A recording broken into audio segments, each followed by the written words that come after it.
सोनम, तेरी पांचों नंदे क्या कर रही हैं? वो तो अभी सो रही है माँ जी। तो जाओ उनको जगा दो। सोनम उन सबको जगाती है, फिर खुद घर के कामकाज में लग जाती है। तभी उसकी ननद उसे आवाज देते हुए कहती है, भाभी, ओ भाभी। जी दीदी, कहिए, कुछ चाहिए आपको? हाँ, हमारी कॉफी कहाँ है? बिना मॉर्निंग कॉफी के ही हमें जगा दिया। जी मैं अभी बना कर आई। सोनम रसोई में जाकर सबके लिए कॉफी बनाने लगती है। कुछ देर बाद कॉफी बना कर देती है। ये लीजिए दीदी आपकी कॉफी। ओह थैंक यू भाभी। इसमें थैंक यू की क्या बात है दीदी? ननद मायके में आकर ही तो आराम कर पाती है, नहीं तो ससुराल में तो हर वक्त काम ही काम रहता है। अब आप पांचों भी तो कल को अपने ससुराल चली जाओगी, तो वहां तो आपको भी सब काम खुद ही करना पड़ेगा। वैसे आपके बिना नंदोई जी का खाना पीना भी ठीक से नहीं हो पाता होगा ना? क्यों, सही कहा ना? वैसे कब बुला रहे हो वो आप सबको? भाभी, अभी आपकी शादी को महीना भर ही हुआ है और मुझे तो लगता है आप अभी से हमसे परेशान हो गई हैं, इसीलिए इतनी जल्दी यहाँ से भगाने की सोच रही हैं। अरे नहीं नहीं दीदी, ऐसी बात नहीं है, आप गलत समझ रही हैं।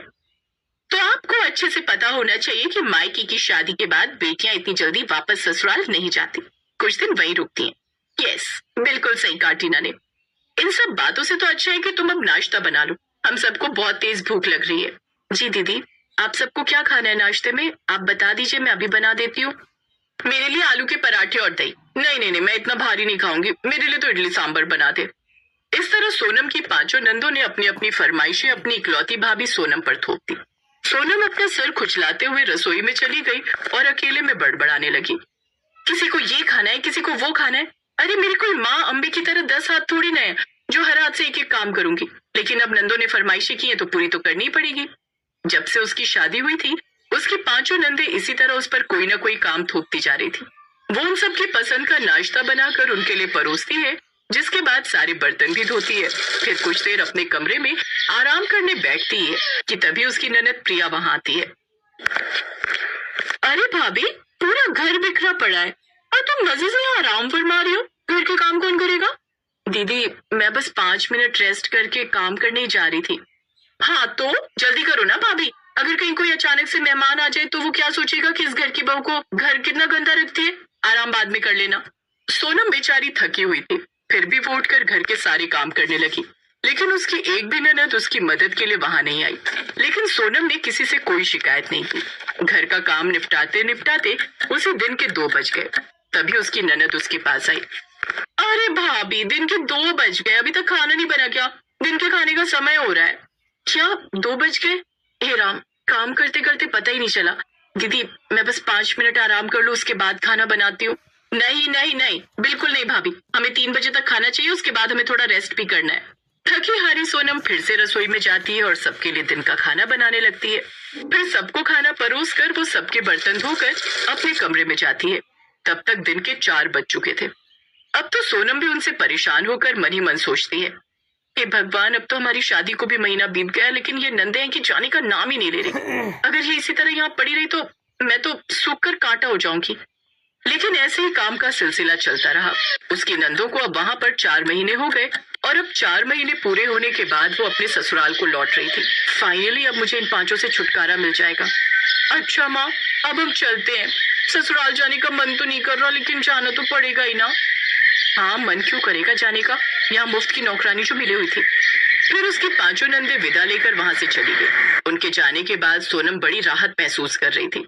हाँ, आज शादी के बाद पहली बार मैं इस घर में आजाद महसूस कर रही हूँ। अब उसे तरह तरह का खाना भी नहीं बनाना पड़ता था। ऐसे ही 2 हफ्ते बीत गए और फिर एक रोज। सोनम, आज शाम तुम तैयार है ना? हम दोनों आज मूवी देखने जाएंगे और डिनर भी बाहर ही करेंगे। ठीक है जी, आप जल्दी से ऑफिस से लौट आना, फिर हम साथ में चलेंगे। विराज ऑफिस के लिए निकल गया और सोनम भी घर के कामों में लग गई। अब जल्दी से बाजार से जाकर कुछ सब्जियां ले आती हूँ, फिर माँ जी के लिए खाना बनाकर रख दूंगी। फिर मैं और विराज साथ में पिक्चर देखने चले जाएंगे। शाम के समय सोनम बाजार से सब्जी लेकर लौटी तो उसकी सास ने उससे कहा, अरे सोनम बहू, आ गई तू? चल अब जल्दी से कुछ बढ़िया बढ़िया खाना बनाने की तैयारी कर ले, घर में मेहमान आने वाले हैं। मेहमान? कौन? अरे तेरी पांचों नंदे, और कौन। उनका फोन आया था, वो पांचों आ रही हैं। खैर अच्छा ही है, वैसे भी उनके बिना ये घर सूना सूना लग रहा था। वो आ जाएंगी तो मेरा भी मन लगा रहेगा। हाँ, और मेरी वाट लगी रहेगी दिन रात काम करके। ये नंदे तो शादी के बाद भी मायके में ही पड़ी रहती हैं। सोनम विराज को फोन करके अपना प्रोग्राम कैंसिल करने के लिए कहती है, फिर बुरा सा मुंह बनाकर रसोई में जाकर खाना बनाने की तैयारी में लग जाती है। कुछ देर बाद उसकी पांचों नंदे घर आती हैं। कैसी हो दीदी आप सब? आओ बैठो। हम सब एकदम ठीक हैं। अच्छा माँ तुम बताओ तुम कैसी हो? मैं भी ठीक हूँ बेटी, लेकिन पहले से कमजोर लग रही हो। भाभी ठीक से खाना नहीं देती क्या? अरे नहीं ऐसी बात नहीं है बेटी, बस उम्र के हिसाब से अब ज्यादा खाया नहीं जाता। अच्छा माँ अब हमें बहुत भूख लगी है, भाभी को बोलो जल्दी से खाना लगा दे। हाँ दीदी आप सब हाथ मुंह धो लीजिए, मैं खाना लगा देती हूँ। अब फिर से वही दिनचर्या शुरू हो गई। सोनम सारा सारा दिन घर के कामकाज में लगी रहती। इतना सारा काम करके एक रोज उसकी हालत ऐसी हो गई कि सोनम चक्कर खाकर गिर गई। उसकी नंदे उसको काफी देर तक आवाज देती रही, लेकिन जब रसोई से कोई आवाज नहीं आई तो प्रिया रसोई में गई, जहाँ सोनम बेहोश पड़ी हुई थी। अरे भाभी क्या हुआ आपको? वो उसे कमरे में लेकर जाती है और डॉक्टर को फोन करती है। आपके लिए गुड न्यूज है, ये माँ बनने वाली हैं। लेकिन हाँ, ये बहुत ज्यादा कमजोर हैं और आप सबको इनका ख्याल रखना पड़ेगा, नहीं तो बच्चे की जान पर भी बन सकती है। डॉक्टर की बात सुनकर सभी हैरान हो गए और साथ ही उसकी सास को काम का सारा लोड सोनम पर डाल देने का भी दुख हुआ। देखो रजनी, पायल, प्रिया, नेहा और टीना, तुम्हारी भाभी ने तुम सबके लिए कितना किया है। अब वो ऐसी हालत में है तो तुम्हें उसका ज्यादा ध्यान रखना है और उसे 9 महीने तक बेड रेस्ट देना है। ये सुनते ही पांचों नंदों के होश उड़ गए और वो सभी इस बात से बचने लगी। अरे नहीं नहीं माँ, वो ना मेरे उनका फोन आ रहा है तो वो कह रही थी कि घर में जरूरी काम है, इसलिए मैं आज ही वापस आ जाऊं। हाँ माँ, और मेरी सासू माँ का फोन आया था, उनकी तबीयत कुछ ठीक नहीं, इसलिए मुझे जाकर वहाँ का काम देखना पड़ेगा। इस तरह वो पांचों कोई ना कोई बहाना बनाकर वहां से चली जाती हैं। लेकिन सोनम की सास और पति को ये बात अच्छी नहीं लगती। माँ, मुझे उन पांचों से ये उम्मीद नहीं थी। अब बोल देना उन पांचों से कि आज के बाद कभी मेरी बीवी पर बोझ बनने ना आए। लेकिन बेटा उन्हें भी तो अपना ससुराल देखना है।